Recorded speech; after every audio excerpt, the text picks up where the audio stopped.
би сакал да погледнеме денеска една цела глава заедно од Библијата. Создавање 15 глава. Една цела глава која не знам многу пати, сигурно вие сте читали многу пати, ќе видите кога ќе почнеме да зборуваме, ќе ја најдете, ќе ви текне. Отворете ги Библиите, отворете ги мобилните телефони, ако сакате, Создавање 15 глава. А целата глава се однесува на Авраам. Ќе видите внатре. Првото што сакам да го расчистиме е ово. Што знаеме за Авраам, ајде чује? Што знаете, што знаеме?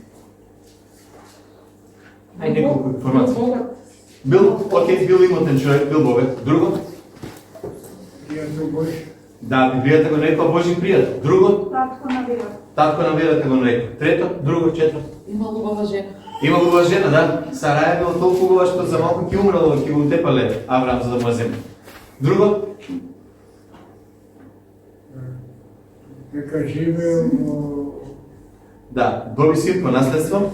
и испаднал од таму. Така, живееше во Ур, во Халдеја, излезе од таму, доди на друго место. Значи, доста работи знаеме за него, ако почнеме вака да ги гледаме. Интересно е дека ги знаеме добрите работи. Лошите работи некои ги забораваме за Авраам. Од Авраам правеше и беле. И тоа е убавината на Библијата. Одма да кажам. За разлика од другите свети книги, така да ги наречам, во Библијата никаде нема да најдете дека Библијата ги крие проблемите или проблематичните страни на своите херои, ние што ги нарекуваме, или тие херои на верата. Сакам цела глава да ја прочитам заедно. Создавање 15 глава. Па после ќе се вратиме на текстот. Цел текст ќе упомнем. По оние настани беше уплатено словото Господово кон Авраам во видение или во визија. Не плаши се, Аврааме, јас сум ти закрила и наградата твоја ќе биде многу голема. Авраам рече: Господи, зошто ми се твоите дарови кога сум без порота наследник во мојата куќа Елиезер од Дамаск? И пак рече Авраам: бидејќи ти не ми даде потомство, ете затоа еден од слугите родени во куќата моја, тој ќе биде мој наследник. Но Господ пак проговори: нема тој да ти биде наследник, туку оној кој ќе произлезе од тебе, тој ќе ти биде наследник. Па го изведе надвор и му рече: погледни на небото и изброи ги звездите ако можеш да ги изброиш. И му рече: толкова ќе биде потомството твое. И му поверува Авраам на Господ и тоа му се засмета за праведност. И му рече: јас сум Господ кој те изведе од Ур Халдејски за да ти ја дадам оваа земја, за да ја владееш.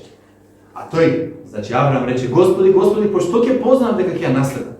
Кај да знам дека ќе е така по наш избор? И му рече: принеси ми јуница од 3 години, коза 3 годишна, јовен од 3 години, а и грлици и млад кулак. И тој го зеде сето тоа и ги пресече на половина, и стави сите половини една спроти друга, само птиците не ги преполови. А птиците грабливки слетуваа над лешовите на Авраам, ги бркаше. А кога сонцето беше на залез, го совлада Авраам длабок сон и ете го офати голем мрак и го обзеде ужас. И Господ му рече на Авраам: знај дека потомците твои ќе бидат придојдени во туѓа земја, ќе робуваат и ќе ги мачат 400 години. Но јас ќе го судам народот кај кого тие ќе бидат во робство, потоа тие ќе излезат од таму со големо богатство, а ти ќе отидеш кај татковците своји во мир и ќе бидеш погребан во среќна старост. Тие пак во четвртото колено ќе се вратат ваму, зашто беззаконијата на амориците уште не го достигнале својот врв. А кога сонцето зајде и падна мракете, дим како од печка и огнен пламен помина меѓу оние делови. И во тој ден Господ направи завет со Авраам велики: на потомството твое му ја давам оваа земја од реката во Египет до големата река Еуфрат, киниците, кинизиците, кадмониците, хитиците, перзиците, рефреимците, амориците, хананците, герсеците и јевузејците. Ова е еден куп на таму навод. Не знам колку пати сум го читал овој текст за себе. Стварно. И цело време мисля дека знам што сака да ми каже, да се кажам најотворено. И одеднаш сватив дека многу малку се проповеда на овој текст. Јас погледнав она што сум проповедал овие 30 кусур години таму, што проповедам, нигде не можев да најдам проповед на овој текст, а сум слушал проповеди. Од друга страна, се што најдов проповеди беа за она Божјето ветување што му го даде на Авраам на некој начин. И тоа не е лошо, ама сакам да го погледнеме малку поинаку. Оти мислам, оти е убаво, како на минатиот пат што го зборувавме за лебот на животот, се сеќавате? Што рековме дека убаво е некој пат да излеземе од неделното школа и малку да отидеме во црква. Така сме нешто поздрава храна, не мора само на детски начин, малку посериозно да ги видиме овие работи. Ова е едно многу интересно искуство со Бог што го има Авраам. И ако ја погледнете Библијата, особено, ајде да се вратиме во Стариот Завет, има такви неколку места што се многу неочекувани, каде што Бог и човекот се среќаваат заедно. И тоа на начин на кој не се очекува. Првото, ќе се сетите, Мојсей се среќава со Бог. Бог му се објавува во жбун што гори И потоа, кога Мојсија нели е во пештерата, Бог поминува покрај него горе кога го прима нели заветот и слуша ти во гласи така натаму и така натаму. Сеќавате, тоа беше шокантно. Знаете што значи се сретнеш што живеат Бог, вака или онака. Ќе го кажам ова неколку пати во текот на предавањето. Кога читам денеска книги од автори кои ќе речат има средба, Господ ми се објави, леле каква радост ми исполни, колку им беше убаво, се чувствува фино, топличко околу срцето. Ако ги видите сите во Библијата кои се среќаваа со Бог, прво ги фаќаше ужас. Зошто? Затоа што јас, оној човек што е грешен, никако се соочува со Бог и првата реакција е ужас, ако е вистинскиот Бог. Ако е здраво Боже, што преш? Не е тој Бог, оној Бог на кого му служи. Да знаете. Таква близкост ни со председател на држава, без разлика каква избран не сакате да имате. Не па со вистинскиот жив Бог. Да бидеме најреални. Второто нешто, едно такво искуство беше кога Јаков се бори со Господ. Се сеќавате на тој момент кога вика благослови ме, не те пуштам кога сватите дека е со Бог. Повторно едно неверојатно чудно искуство кое не се повтори понатака. Се случи. Исаја 6 глава. За ова сме зборувале, сме слушале и тука брзо. Не беше одамна кога имаше проповед. Исаја 6 глава кога се соочуваат, кога човекот Исаја во храмот ја гледа Божјата слава. Не го гледа Бог, ја гледа Божјата слава и вика леле тешко мене готово изгина. Уплат го фаќа. Има страшна реакција има таму. Тука, нема да навлегувам. И сега гледаме Авраам се среќава со Бог.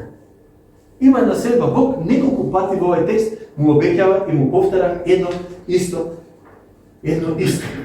Тука. И ајде да видиме што всушност сака да ни каже. Првиот стих почна вика поние настани беше упатено словото Господово кон Авраам во видение или во визија и првото нешто што му го вика Бог е не плаши се Авраам. Видовме ние кој е Авраам, нели ве прашав, ама ја се деме зошто би се плашил.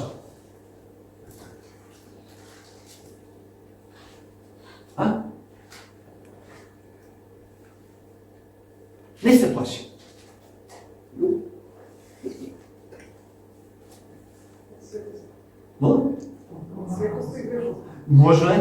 Може да се плаши затоа што ќе погледнете историјата наназад не беше баш најубавата, најсовршената историја. Ако малку го погледнете. Зошто? Ајде да видиме од 12 глава па наваму што се случува и да видиме се случува некои многу интересни работи.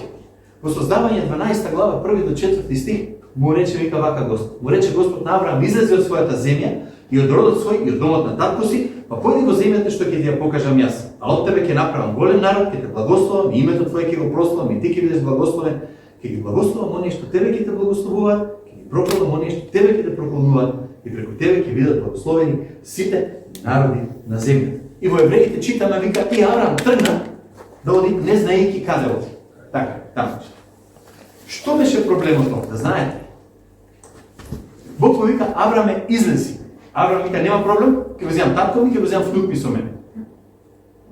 Тој дел не му беше кажан, барем ние не го гледаме тука. Зошто викам дека беше проблем за Авраам? Затоа што кога тргна дојде на каветената земја, застана на едно место, па татко му па го погреба. Па потоа продолжи се сеќавате, па стадата им стана многу големи на Лот и на Авраам, па мора да се поделат, Лот отиде во Содом и Гомор. Се сеќавате на таа работа? Кога Лот отиде во Содом и Гомор, нели Бог реши да го уништи градот, Лот излезе од таму, побегна заедно со двете ќерки кои забремени од татот, имаше инцест, таму се случи, имаше два народа, Моав и Амон се родија од двете ќерки, две деца кои Израел го мачеа до крајот, нон-стоп му беа големи непријатели. Сето тоа беше резултат на Авраам што рече те слушам Боже на мој начин. Ке те послушам, излезе, ама си додаде уште нешто. Секој пат кога Библијата каже нешто, а ние си додадеме, страдаме. Тоа беше првото нешто кое тука се случува. Ама второто нешто овде што е многу важно е дека штом Бог обеќа дека ќе му даде, вика, ќе те благословам и ќе ги благословам другите преку тебе, Бог всушност му кажуваше него две нешта. Прво дека Бог ќе му даде дете. Тој мораше да има син, така ли? За тој син да биде оне од кого ќе излезе народ, за тој народ потоа да дојде благословот на мене и на тебе односно на сите народи. Тоа беше првата работа. Второто нешто што мораше да го добие Авраам беше дека треба да добие земја на која ќе живее тој голем народ за кој Бог му ветува. Логично, не, мислам, ова не е некоја висока филозофија. И затоа во 15 глава кај што читавме, Авраам како да праша, добро Боже, немам ни земја, немам ни дете. Ни тоа, а треба да имам благослов. Ние знаеме дека и во нашите животи често има моменти кога Бог ќе ни проговори или знаеме дека Бог сака да направиме нешто, поминува време и викаш Господи, а зашто ова не се случува? Не ли ми обеќе тоа и тоа и тоа и тоа? И кај е сега? Кај да го најде? Интересно е, Бог не се расправа со него. Многу. Бог вика, да, кива, ама видете. Интересно е, ако се вратите на тој текст, да не го враќам назад, да не го барам, погледнете во Библиите, Бог вели дека потом Авраам ќе добие земја. Ама не баш он. Ќе добие земја неговото потомство. Всушност, Авраам кога умре, знаете колку имаше земја? Авраам имаше само еден гроб за него и за жена. Купи место, си купи плац, гробно место, како сакате наречете го, каде што прво Сара беше погребана, каде што после Авраам кога умре и таму и него го погреба. Толку беше земјата Авраам што имаше. Друга земја тој не виде. Остатокот беше ветување што еден ден ќе дојде. И останалото тоа парче. И му вика, да, ќе ја добие сета земја што ти ја вети, после 400 години. Замислете ако Бог мене ми каже или вас ви каже, сите благослови што ги имам за тебе ќе ги добиеш ама 4 генерации од денес. Тоа ги ти ја дигне верата или ги ти ја смали верата?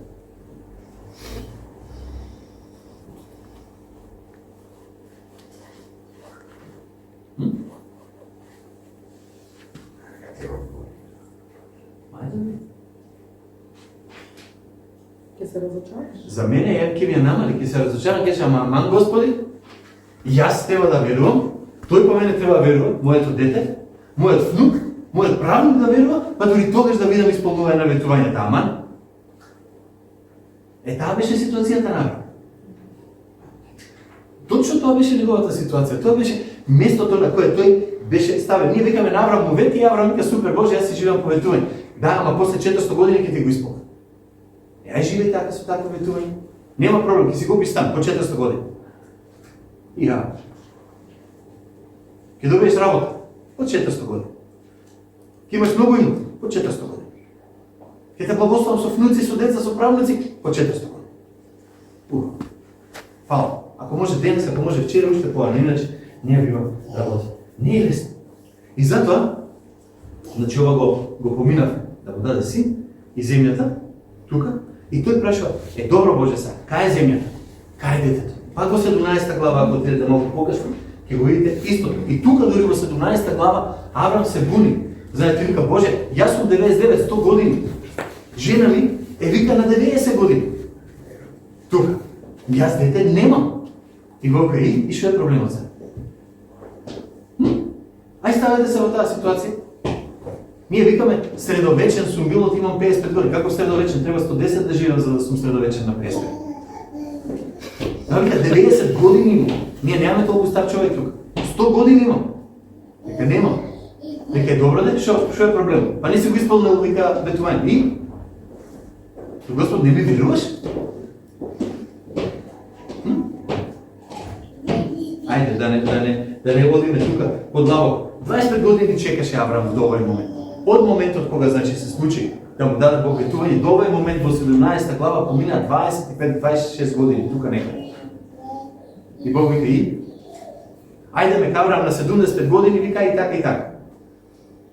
Жена ми е 60, ќе преживееме, ќе ја пробутаме. 90 и 100, вика нема шанси, има шанси. Бог, што се сети? Чекай.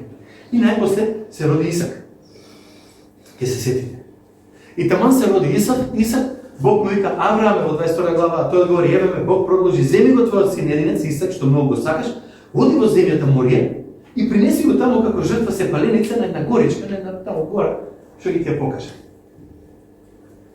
Ова е шок, браќи и сестри. Ова е шок за било кое ветување. Прво е, ќе немаш, после ти се раѓа и викаш, добро е, супер, барем еден дел се земја немам, дете имам. Бог ќе ти го земам детето. А како ќе оди после? Не му беше лесно. Земи го, оди, види, што стана, му вика тука. И има еден автор, што вика дека, всушност еден автор цитира некого, не успеа да најдам кој е оригинал, вика да ви кажам шема на животот на Авраам. Вика шемата е ова. Бог вели, излези и оди таму кај што јас ќе ти кажам. Авраам прашува, кај да одам Боже? Бог одговара, ќе ти кажам покасно, сега оди. Првото нешто. Понатаму, вика, Бог му вели, ќе ти дадам земја. Авраам прашува, каде? Бог вика, ќе ти кажам подоцна, сега талкај малку, шети. Бог вика, ќе ти дадам дете. Авраам прашува, како? Бог вика, ќе ти кажам подоцна, само чекај. И одеднаш му вика, уби го детето. Авраам прашува, зошто? А вако Бог одговара, ќе ти кажам подоцна, а сега тргни по планината, земи нож, земи оган со тебе и качи се горе. Ова, браќи и сестри, не е нешто што јас би го сакал во мојот живот. Ова е страшно вака кога ќе го погледнем. Ама реалноста е дека животот на секој од нас по вера оди од прилика вака. Многу ствари се дешаваат кога Бог ќе ни каже оди направи и ти каже, ама Бог вика направи, ќе видиш што се случува. Еднаш проповедав на тоа, само ќе ве потсетам со еден збор. Предај му ги, вика, твоите дела на Господ. И тој после ги прави добрите работи таму. Не вика предај му ги плановите. Бог вика, сакам да те видам дека се движиш, дека правиш нешто по вера, од оно што сум го побарал, дека сум ти го кажал да го направиш. Интересно е дека по сите тие искушенија Авраам помина убаво. И прашањето е што да правиме ние. Или ќе изгинеме, или ќе излеземе како победници. Се зависи од тоа дали ќе живееме по вера или ќе живееме по гледање, по тоа што го гледаме. Господи, не гледам дека ме благословуваш, значи нема да ме благословиш, значи тоа што го вети не е вистина, значи одиме понатака. И затоа во 15 глава 6 стих вели, му поверува Авраам на Господ и тоа му се засмета за праведност. Поверува ми. Гледам, не гледам, има, нема, после 400 години, така кажал Господ, одам по него. И сакам да направите една разлика помеѓу верување во Бог и верување на Бог. Има мали милион луѓе денеска по светот и кај нас во Македонија што ќе веруваш во Бог, верувам во Бог. Убаво. Дали му веруваш на Бог? Дали веруваш на зборовите што Бог ти ги каже? Дали веруваш на тоа што тој го рекол како да е да и амин? Или викаш јас верувам во Господ, ама знаете онда нашата изрека македонска, Бог ќе помогне на тие што сами си помагаат. Јас ќе направам нешто, па Бог ќе ми помогне на мене. Ќе се заедно ќе се вклопиме нешто, ќе го направиме. Не. Тука е одвоено. Имаме мнозина, пак ќе речем, што викаат има Бог, ама не живеат како да го има Бог. Не живеат со вера да му веруваат на тој Бог за кого викаат дека всушност му служат. Тука да дојдеме. Авраам им се довери на ветувањата без поглед на околностите. Околностите не му беа најбитните. И тука е многу интересно, сакам да го прочитам Евреите 6 глава 13 до 19 стих, ама ќе читам од динамичкиот превод. Зошто? Затоа што е малку поубав на македонски направен. Вели вака, така например, кога Бог му го даде своето ветување на Авраам, тој се заколна, Бог, дека ќе го исполни тоа што го ветува. И бидејќи нема ништо поголемо од Бога, тој се заколна во самиот себе и му рече, јас Господ ти ветувам дека изобилно ќе те благословам и ќе ти дадам многобројни потомци. Авраам беше стрплив и го доби она што Бог му го вети. Кога луѓето имаат меѓусебни расправи и тие се заколнуваат во нешто поголемо од себе, така и Бог, сакајќи да не увери дека целосно ќе се исполнат неговите ветувања спрема оние на кои тие им се наменети, кон своето ветување даде и заклетва. Бог не може да лаже. Овие две работи, вика писателот на Евреите, неговото ветување и заклетвата се непроменливи. И затоа за нас, што сме нашли прибежиште кај него, тоа представува големо охрабрување, бидејќи ние со доверба очекуваме да го добиеме тоа на што се надеваме. Таа надеж е цврста котва за нашите души и не води преку завесата во Божјото најсвето место. Ветувањата Божји се вика нашата цврста котва. Тука. Таа вера беше котва за Авраам. Знаете ли зашто служи котва? Знаете што е котва? Сте виделе брод некој пати во море, во езеро, во река? Да го запре бродот. А да го запре бродот, што да му направи? Да не се движи, да не се љулја? Не. Котвата, по принцип, треба да се забоде во земја. Идејата на котвата е да се закопа доле во чврсто дно. И кога ќе застане во чврсто дно, тогаш бродот се лула, се врти, кружи околу, ако сте виделе дури. Не е проблем. Ќе го лула брановите се, ама не си оди од таму кај што е закотен. Ќе не е мирен. Не стои вака камен коска, ама се движи цело време. Еден начин да заглавите е ова. Да фрлите котва, а да не фати на ништо. Да виси во водата. тогаш и бродот и коцата се лулаат, се одат и најверојатно бродот ќе се распарчи. Ако некој пат сте виделе бура, кога има закоцени бродови, изгледа отприлика вака. Сите се лулаат, сите се клатат, сите се вртат во круг, сите да прават нешто, ама никој не си оди од местото. И она што го вели Библијата, она што го вика тука и евреите, и Бог што го кажа претходно, идејата е дека таа котва ќе стои и нема да ни даде шанса да не искорне нешто и да не избрка од Божјата воља. И постојано, прашањето кое се поставува тука е во што е закоцен твојот и мојот живот. На што стои? Читаме во Стариот Завет, читаме во Новиот. На што стои мојата вера? Моето верување, мојата надежда и вина. Ако е на тоа што го имам, може да го изгубите преку ноќ. Ако е на тоа што сум паметен, бистар, убав, гениален, знаете колку брзо човек може да оде и да го нема? Страшна работа. Ако е убавината, лепота е пролазна, знаете како вика. Ако е независимо од другари, пријатели, статус, позиција, лепи коцвата. Имаме некако си котва, ама лепи, ќе не однесе, ќе се уништи. Немаме тука. Котвата на Авраам беше во надежда во Бог и неговото ветување. И ева го делот кој многу малку од нас мислам го разгледале и го сватиле. Бог вели ќе ти дадам земја, ќе ти дадам потомство, ќе ти дадам се. И проблемот на Авраам е следниот. А ова е проблем што е мој и твој. Од кај да знам дека ти Боже ќе го исполниш твоето ветување? Не сте си го поставили ова прашање? Од кај да знам дека ти ќе го исполниш сето тоа што ви го вети? И Бог му вели, ајде да ти помогнам да научиш и да разбереш што ќе се случи. И многу е интересно, Бог му вика, слушај, сакам да земеш животни. И му ги набројува животни. Тоа и тоа животно таа му ги дава. И Мојсей ги зима, Бог му вика, земи го тоа. И Бог не му каже што да прави со нив. Сакам да забележите во текстот. Бог само рече, земи ги тие животни, донеси ги ваму, принеси ги пред себе си, ги зима животните и ева што прави Мојсей.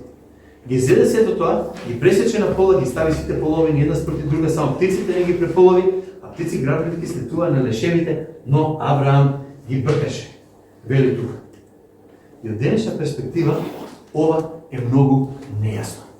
Што всушност се случува тука? Интересно, пак ќе кажам дека Авраам дури и не праша, ево ќе земам животни, што да направам после? Господ да правам, да готвам, да правам нешто. Не. Кога му рече Бог, земи ги тие ствари, на Авраам му беше страшно јасно веднаш што да направи. Од каде?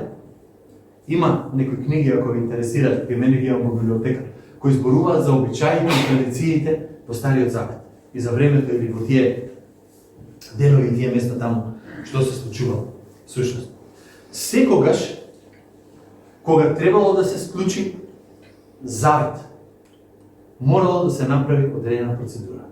Во Македонија денеска, ние, кај што живееме, секогаш кога треба да склучиме договор, ќе се видиме на кафе, викаме ај ќе се видиме на кафе, ништо повеќе. Ама ако треба да склучиме купопродажен договор, јас да ви продавам нешто од вас, вие да купите нешто од мене, ние подпишуваме договор. Тој договор го подпишуваме двајца и после се удара печат негде нотар нешто ќе го завери, така ли имаме тапија, викаме на договор. Што е тоа што тврди дека договорот ќе се исполни? Подпис. Така ли? Ајде земете друго, земете матично за вас сите што сте во брак. Сте или сте биле во брак. Одите во матично, влегувате внатре, сопругот, сопругата кажува да, сакам, и кај подпишете се вие двајца сега тука, ударе двајца на подпис, нели ќе става таму матичното. Следниот чекаре, ајде вие сега сведоците подпишете дека ова се што каже овие што потврди е вистина, и на крајот матичарот вика, ево јас врз основа на сите овие подписи, јас ставам подпис, ево и венчаница. Како знам, ќе рече невеста дека ова е важен за мене? Имаш тапија, ако ништо друго. Бар тапија, ако не повеќе. Ево ти види што пишува тука. Во времето во Стариот Завет, идејата беше оваа. Културата беше, иако Ур беше многу паметна земја, имаме докази дека имали писмо и така натаму, сепак традицијата беше устна традиција. И поентата на ова, сите знае што е. Кога Господ му рече, земи ги животните, Авраам знае, Господ сака да склучи со мене договор. Сака да склучи завет. Каков завет? Идеята беше следната. За нас е малко крвава и необична, ама поетата била следната. Ги донесе животните, зборуваме за сериозен договор. Ги разпарчуваш на парчи, ги разхвърляш по земята, поминуваш низ них и цялата идея во сите коментари е следната. Нека мене ми се случи како на животните, ако не го исполнам тоа што го вети. Ова е повеќе од живи мајка, што вика нашиот народ. Ова е повеќе од подпис, ова е гледаш како се лее крв, така мојата нека си след, ако имаш. Страшна работа. Ако денес така се склучуваат договори во бизнисот, никој немаше да лаже. Особено ако беа сигурни ќе ги распарчат на крајот, ако не го направат тоа што треба. Знаете колку ќе пазеа луѓето да дадат збор или ветување или нешто друго? Страшно. Ова беше визуелно прикажување. Ево ги последиците ако не се исполни тоа што го ветив. Распарчен, мртов, птиците небески ќе тисаат. Така пишува. Тоа беше целата основната идеја. И така се запечатуваше ветувањето. И кога на Аврам му беше кажано донеси тоа и тоа, он вика знам што се бара од мене. Одам, го правам тоа. Јас мислам дека сватиот дека се случи нешто, ама тоа што се случи после не е нешто што јас сум го размислувал барем долго време пред да седнам да го правам, нити е пак нешто за кое мислам дека Аврам или било кој во Стариот Завет свати уствари што се случи. Бидејќи има еден текст и Бог почнува да изборува од тука. И вели една интересна работа. Вика вака, знај, овие се темни работи кои дојде од темно место, знај дека потомците твои ќе бидат придојдени во туѓа земја, ќе робуваат и ќе ги мачат 400 години, дури потоа ќе се вратат во својата земја. Бог склучува завет со Аврам. Вика сега дојдов тука да склучам завет и да ти кажам нешто. Лоши вести има за тебе, ќе ти пренесам. И дури потоа ќе се вратат во земјата и најпосле во 17 стих, кога сонцето зајде и пада мрак како дим од печка, и огнен пламен помина меѓу оние делови. И ова прочитате во колку сакате преводи. Пробајте англиски, германски, шпански, како сакате, македонски, прочитате ги, ќе видите дека секој преведувач малку поинаку сака да го преведе, бидејќи не е најјасно што сака да каже, ама има неколку работи што не се јасни. Зошто го кажувам ова? За да знаеме дека има јасно, да не се фаќаме за нејасно. Прво, зборовите што го опишуваат чадот и овај оган се истите зборови што се опишани за огнениот стол и облакот што одеше пред израелците, да се сеќавате дека врвеа низ пустината. Што се истите зборови се употребени? Тука дење беше облак, ноќе беше огнен стол. Што и да беше страшно, беше језиво. Авраам вика го опфати ужас. Не се уплаши, не почна, нешто ми се случи. Ужас го опфати. Да не знае мамата кај не. Пак ќе речам, кога човек ќе се соочи со живиот Бог, не се соочи, ај здраво Господи што си правиш, добар си. Ужас го опфати човек. Не можете да застанете. Страшно е да се биде во присуството на живиот Бог. Страшно е да се биде во рацете на живиот Бог. Уште полоши на тоа. Тој текстот. Ова е ужас. И уште пошокантно беше за Авраам, вика, облакот и огнот поминаа низ расечените животни. Со други зборови, Бог самиот вика, јас се заколувам во ова што ќе стане.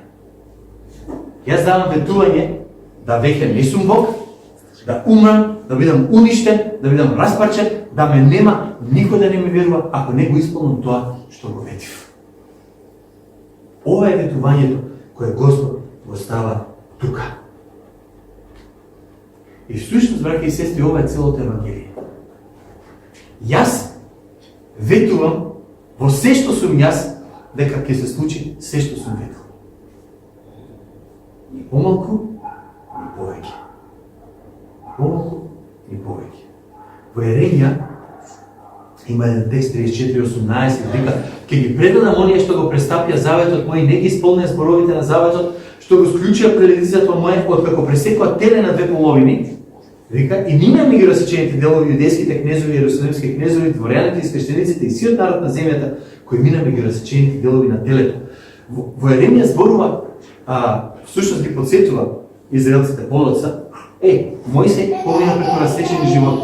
Вие тука поминувате преку расечени животи и не си ги исполнувате ветувања. Значи, ова традиција продолжи и малку понатака. И затоа кажува, ќе ги предадам во рацете на непријателите нивни, во рацете на оние кои ја барат душата нивна, труповите нивни ќе бидат храна за птиците небески, за царовите земји, ова го реков, и сонцето на залез, прословда да Аврам свој фати. ужас покажа за Рив, помина Бог помина Рив. Имаме ние два проблема. Извинете, аз споминам без да го сменам. Ти и аз имаме два проблеми. Што ги имаш Авраам. Да се вратам малко по-конкретно да видим. Боже, откај да знам за тебе што ќе направиш? Или со други зборови, дали знам дека ќе го направиш тоа што го вети? Ако ова прашање не сте си го поставили до сега, не знам. Јас знам дека сум си го поставил многу често. Тоа е првото прашање. Откај да знам дека ти ќе направиш се како што обеќа? Како да добијам сигурност?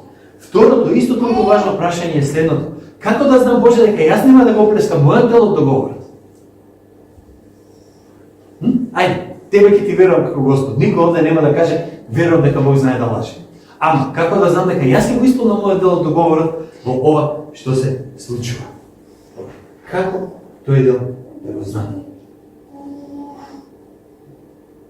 И делот што Бог го направи за да одговори беше да помине самиот Бог. Помина помеѓу пачињата таму што беа сите. И до тука е во ред. Ама, јас и ти многу добро знаеме дека кога тогаш ќе го изневериме Господ. Авраам знаеше дека го изневери во минатото Господ и знаеше дека понатаму сигурно ќе му се најде ситуација да го изневери Господ. Па дури Сара лажеше ќе се сети. Не се смеја, не, случајно. Знае они дека ќе го изневери Бог. И вика, како да знам дека заради моето неверување ти ќе можеш да го исполниш твојот дел од заветот. И затоа сакам да ве вратам на ова. Кога сонцето зајде падна мрак, и како од печка огнен пламен помина меѓу оние делови. Не знам дали забележавте, ама само Господ помина во постапувањето на заветот. Авраам не можеше да помине. Бог рече, јас сум целата гаранција за заветот. Од тебе, Авраам, не ми требаат никакви гаранции. Зошто? Знам ти не можеш да ги исполниш. Се ми е тоа мене јасно. Нема. Ти ќе опрекнеш, ќе оставам на страна. Всушност, ако ја видите историјата, ако читате малку, пак ја речем, има книги, повелете, ако ви интересира повеќе, може да читате. Се кажува дека кога цар и вазал, знаете што е вазал, подчинет некој таму на царот, некој слуга некој, кога цар и вазал склучувале договори во тоа време, постоеле две можности.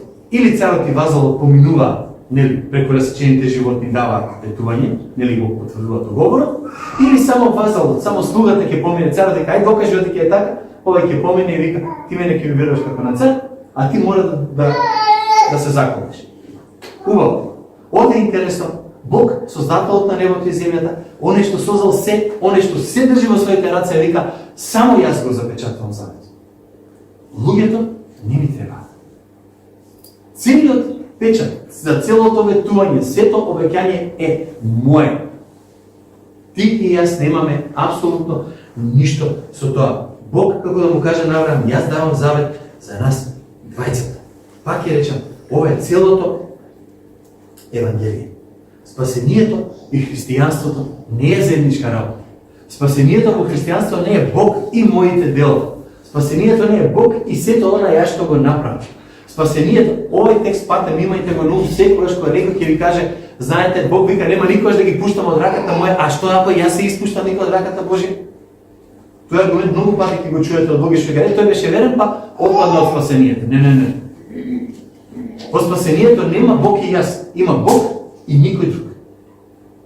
Тоа беше тука поентата на целата оваа ситуација со Авраам. Јас сум тој што ја давам за клетвата за нас двајцата. Јас го земам проклетството на заветот за двајцата. Јас нека бидам исечен, јас нека бидам убиен, јас нека бидам уништен, јас во гроб да отидам ако не се исполни ова што го ветив. И знаете што? Во Марко 13 глава точно тоа се случи. Вика во 6-тиот час настана темнина по целата земја до 9-тиот час и во 9-тиот час извика Исус гласно и рече: Боже мој, зошто ме остави? И за оваа ситуација самиот Исаја вика зашто беше отсечен од земјата на живите заради беззаконијата на мојот народ, беше осуден на смрт.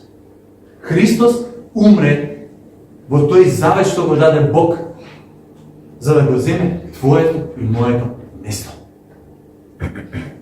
Тоа е Евангелието. Христос умре за мене и за тебе и ништо што ќе направам нема да го смени заветот што Бог го дава кон мене. Се сеќавате минатиот пат зборува за левот на животот, таму кога зборувавме дека кога го јадеме Исуса, кога го земеме, ќе се обидам. Сузи го снимаше, тоа не сме го ставили на YouTube, ќе видиме дали ќе може да го ставам, ама имате аудиофайл. Истото беше таму. Господ Исус е единствениот кој ни го дава животот, ако сакаме да имаме вечен живот. Овде, сета наша сигурност во сите Божји ветувања во Христос. Не во мене, не во таа јешта во храмот. Христос умре тука. Зошто? Неговата безсмртност, Христос беше Бог, стана смртност, умре на крстот. Неговото тело беше згазено за нас. Неговата крв се пролева за кого? За мене и за тебе. Не заради него, не заради Бог. И Бог самиот го потврди заветот што го даде. Значи, целата заветна теологија е тоа дека се она што ние го имаме, се она што може да го очекуваме од Бог, секое ветување кое Бог може да ни го даде, строго и исклучиво во Бог и во Христос. Ништо нема наше. Господи, ако јас тренам наопаку, ти нема да можеш да го исполниш ветување. Бог ќе си го исполни своето ветување. Бог ќе ни ги скрати благословите, ако ние инак водиме и правиме глупости. Бог ќе ни скрати нешто што сака да ни даде, а ние нема да го добиеме заради тоа што сме тргнале по лош пат. Ама ветувањето нема да зависи, браќа и сестри, од тоа што ќе правам јас. Ветувањето не зависи од тоа дали јас ќе видам доволно добар, но ти нема никош да видам доволно. Само исклучиво зависи од Господ Исус Христос. Ама ајде да видиме што е ова практично што значи за нас и со тоа ќе завршим тука. Знаете што е практично? Сите наши проблеми се резултат на тоа, че ние вистински не им веруваме на Божите ветувања. Ова звучи многу духовно, ама е реално. Ако јас верувам во она што го пишува во Библијата, дека праведникот нема да страда за век, тогаш нема да работам 20 сати дневно надевајќи се дека јас ќе обезбедам се за фамилијата. И нема да сватам дека Господ е тој што ги дава работите. Првата работа. Второ, ајде да видиме друго. Леле, ако јас не направам 1, 2, 3, 4, нема да видам здрав, нема да видам жив, нема да видам ова. Ова не значи дека треба да ги кршиме ние правилата на државата и така натаму. Но тоа значи дека и здравјето, и смртта, и животот доаѓаат од Господ. Кој може од вас грижејќи се да си додаде малку или време во животот, или да си додаде во величина коса да му расте и така натаму? Никој од нас не може да го направи. Овика ништо тоа не зависи. Ако вистински не им веруваме на Божите ветување, котвата виси. Котвата мора да биде секој пат и во Христос. Знам дека се љубен, знам дека ми е тешко, знам дека има проблеми, ама знам дека Божето ветување е дадено и неговата сигурност е не заради мене, заради самиот Него. Зошто некој пати се мразиме себе си, кога ќе кажеме како може ова да го направам Господи, како може бака да разочарам Господ? Зошто? Затоа што не веруваме дека самиот Бог и неговото присуство ни даваат можност да видиме тоа што треба да биде. Дека не зависиме с како сум од себе, туку само од тоа што Господ вика, ако веруваш во мене, ти си. Се сеќавате, ајде да не одам таму, многу време ќе ми зема, ама имаше една случка во Библијата, дојде еден човек кај Господ, кај Исус, ствари, дојде и вика, Господи, те молам, дојди, излечи ми го синот. Памтите на тоа? И Бог вика, ќе го излечам, само верувај. И која беше реакцијата на човекот? Господи вика, помогни му на моето неверување. Тоа е многу убава молитва за нас. Господи, помогни ми во моето неверување на сето она ти што си ми го ветил и што си ми го дал. И кога е така, ја враќаме котвата. Одиме кај Бог и викам, Боже, кај да знам дека ти ќе исполниш? Вика ќе ти покажам. Како? Во тоа што Христос дојде. Таму дојде. Второто нешто што сакам да го спомнам. И со тоа ќе завршам. Дајте да заборавиме на небитното. Во моментот во Македонија имаме неколку иницијативи кои се случуваат во евангелско-протестантските цркви. Сите се добри иницијативи, сите се прекрасни иницијативи, ама не се најважната работа. Во која смисла? Имаме проблем со она што го викаме сега со фатното сексуално образование. Имаме проблем со дефиницијата на бракот, како ќе оди, што ќе оди кај нас во државата, сега се дискутира за таа работа. Имаме проблеми со пописот, сега се сеќавате зборуваме, права, неправа и така натаму. Се тоа важно во нашиот христијански живот, ама не најбитното. Најбитното нешто е да му кажеме на тој до нас за сигурната увереност која може да имаме заради Божите ветувања. Заради тоа што Христос всушност беше оној распарчениот заради кој јас и ти може да имаме вечен живот. И тогаш сите оние несогласувања во ситниците, ќе се согласиме да не се согласиме. Во смисла, од кај па јас знам дека Господ го создал светот, не е еволуцијата. Чекај. Ако ние се согласиме дека Христос е Бог, има ли проблем тој да направи чудо или нешто друго? Па нема. Ако ние се согласиме дека Бог дал некои ветувања во минатото и сите се исполниле, имаме ли ние страв дека, од кај знам дека Исус пак ќе се врати? Погледни во Библијата, врати се на тоа кој е Исус. Од една страна имаме интелектуален проблем кај луѓето. Кај да знам дека постои воопшто кој е Исус? Библијата не вика погледни го Исус. Имам историски факти за него. Ама ако тој е оној што тврди дека е, тој ќе биде поедовната точка за сите битни работи. Спасението, гревот, Божите ветувања. А се друго после само ќе се врати. Не мора да ти кажеме веќе што е грев. Божиот Свети Дух во тебе ќе ти помогне. Дај Боже да се научиме, ќе кажеме од Авраам. Дај Боже да си ги признаеме своите проблеми, да го признаеме своето неверување и да го прифатиме тој Исус кој дојде, кој умре за нас. Да може да ни даде се што ни треба и да биде ветувањето кое нема да може да се поништи. Ветување кое не се поништува, ветување дека тој платил за мене и дека јас веќе апсолутно баш ништо немам што можам да направам за да додадам или да одземам од тоа нешто. Амин.